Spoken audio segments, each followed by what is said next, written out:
इसकी एक कॉपी लेके जितने भी हाई कोर्ट हैं उन सबको भेजो। उनको पता होना चाहिए कि केवल एक कन्फेशनल जो एफआईआर के रूप में है और एक मेडिकल एक्सपर्ट, उन दोनों की रिपोर्ट के बेसिस पे इस तरह से सजा नहीं दी जा सकती।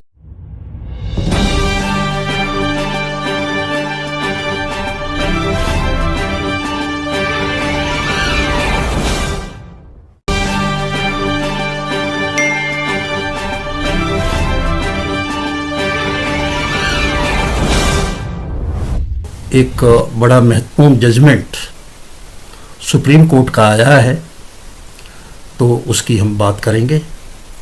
और सबसे पहले इस मैटर का जो टाइटल है वो मैं आपको बता दूं। ये क्रिमिनल अपील नंबर 3343 है 2015 की, और ये अराइज हुई है SLP क्रिमिनल नंबर 10,595 2025।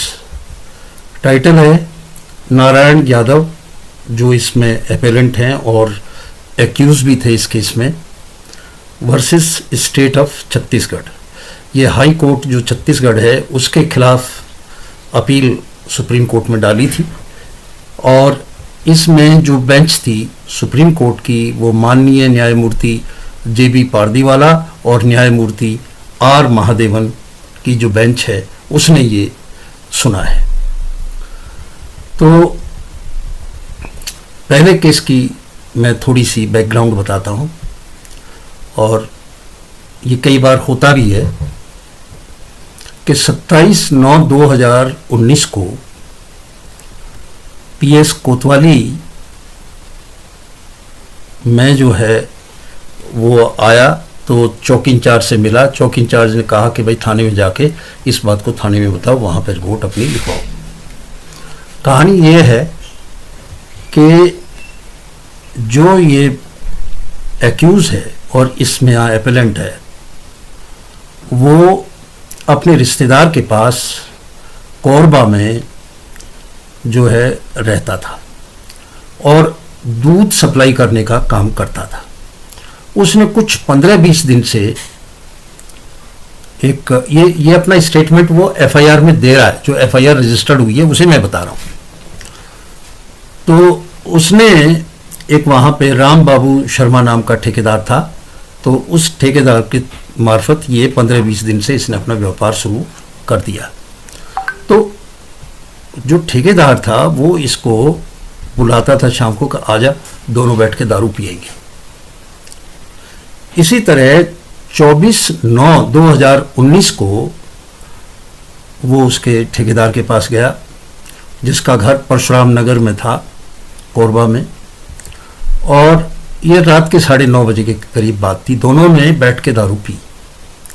इस बीच जो है इसने अपने मोबाइल से अपनी गर्लफ्रेंड की तस्वीर उस ठेकेदार को दिखाई। उसको देखने के बाद में ठेकेदार ने कहा, यार इस अपनी गर्लफ्रेंड को तू एक दिन के लिए मेरे घर पे छोड़ देना, मेरे पास। उसको ऐसा कहने पे ये भड़क गया और दोनों का झगड़ा हुआ, और इस झगड़े में जो सब्जी काटने का घर में चाकू रखा था उससे उसने ठेकेदार के गर्दन पे, पेट पे, सिर पे, प्राइवेट पार्ट्स पे वार किए, और फिर एक वहाँ पे लट रखा था, लट से खूब अच्छी तरह से उसको किया, जिससे उसकी हत्या हो गई। उसके जो डेड बॉडी थी उसको खींच के उसने एक तरफ करके कपड़े से ढक दिया, और फिर उसकी अलमारी में से 7,000 रुपये निकाले जो उसके पर्स में थे, चाबी ली बोलेरो कार की, और वहाँ से वो उसका कमरा लॉक करके और बोलेरो कार से वो चल दिया। बिलासपुर के पास भागा वो, तो रायपुर रोड पे उसका एक्सीडेंट हो गया। जब एक्सीडेंट हो गया, बेहोश हो गया, तो वो हॉस्पिटल में किसी ने दाखिल कर दिया। अगले दिन उसकी माँ और उस युवराज जो थे वो दोनों उससे मिलने आए। उसने फिर उन्हें बताया कि मैंने तो ऐसे ऐसे उसका मर्डर कर दिया। तो उन्होंने कहा भाई चौकी पे जाके बताओ। उसने जाके चौकी पे बताया, उन्होंने कहा कि थाने में जाओ, और थाने में जाके उसने जो ये बात मैंने कही ये सारी दर्ज करा दी और कहा कि साहब मेरा जो वाहन है वो तो दुर्घटना स्थल पे है और मैं रिपोर्ट फाइल कर रहा हूँ और आप इसकी जांच करें। जिस पे पुलिस ने जांच की, उसको लेके मौके पे गए, बॉडी भी मिली, सब मिला। तो इस केस में जो है हाई कोर्ट जो थे झारखंड का, उसने सजा कर दी, 304 ए कर दिया 302 से और सजा कर दी। अब ये मामला आ गया सुप्रीम कोर्ट में।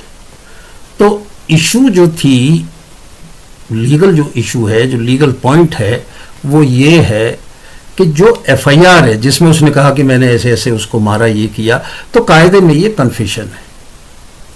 ये प्लेन इसकी रीडिंग करो तो ये कन्फेशन है। उसने कन्फेशन बजरिए एफआईआर किया।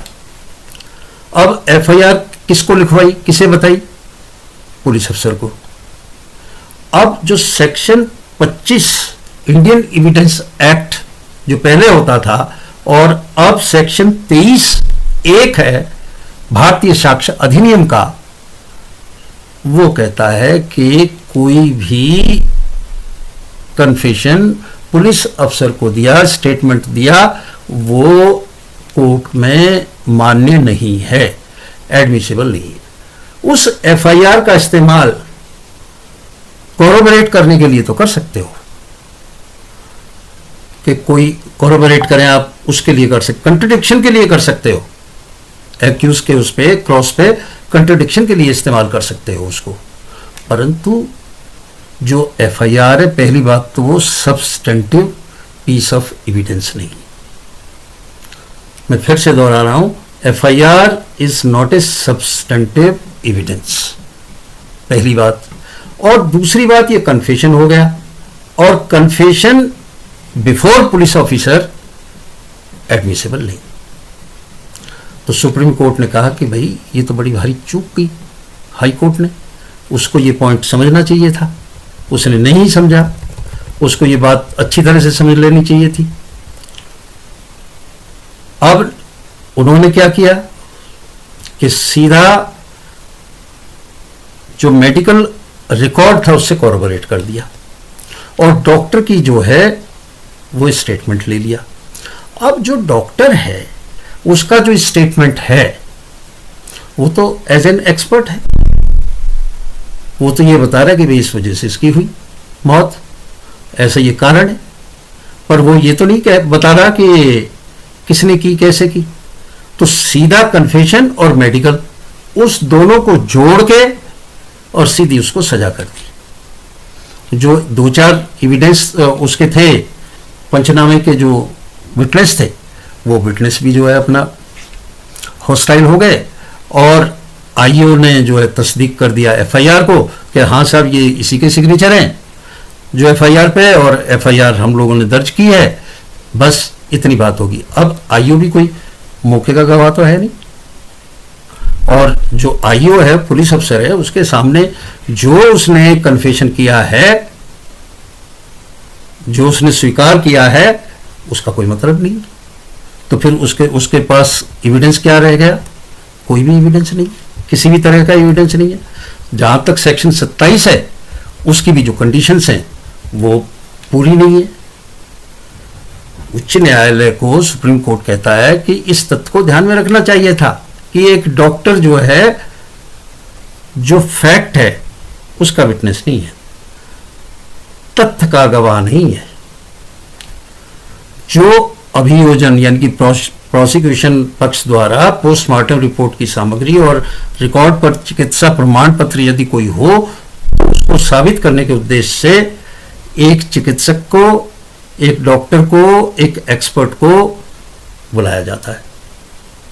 तो सुप्रीम कोर्ट ने ये बड़ा अच्छा निर्णय देते हुए इसको पूर्ण रूप से खारिज कर दिया और कहा कि भाई अगर उसने, ये बड़ा होता है कि आदमी ने मर्डर कर दिया, इसमें भी हुआ, और जाके कहा साहब मैंने कर दिया और खुद ही उसने एफआईआर दर्ज करा दी, तो उनका ठीक है, दर्ज करा दी, ठीक है, इसके अलावा एविडेंस होना चाहिए था, और वो एविडेंस तो है ही नहीं, कन्फेशन उसका कुछ नहीं है। और जो रिकवरी है वो उसके सेक्शन 27 के भी इंग्रेडिएंट पूरे नहीं हो रहे। तो कुल मिला के जो उन्होंने कंक्लूड किया, सबसे पहली बात, confessional FIR is not admissible in evidence, जो सुप्रीम कोर्ट ने कहा। और जो ओरल एविडेंस है इन्वेस्टिगेटिंग ऑफिसर का, उसके थ्रू एफआईआर को एग्जिबिट किया, ये कुछ नहीं। जो इसमें अशोक पांडे इन्वेस्टिगेटिंग अफसर थे, उन्होंने तो अपने सिग्नेचर आइडेंटिफाई किए और बस कि सब ये हुआ, तो इससे तो कुछ नहीं होता। जो एफआईआर के कंटेंट्स हैं उसको प्रूव करने के लिए कोई आयोग की टेस्टिमनी थोड़ी है, ये स्पष्ट रूप से उन्हें कहा।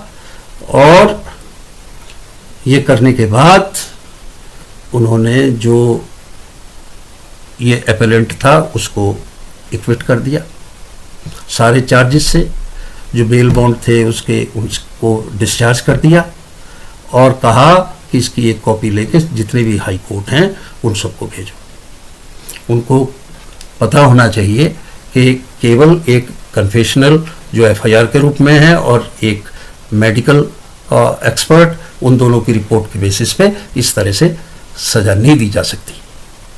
तो आज इन्हीं शब्दों के साथ मैं आपसे विदा लेता हूँ। नमस्कार।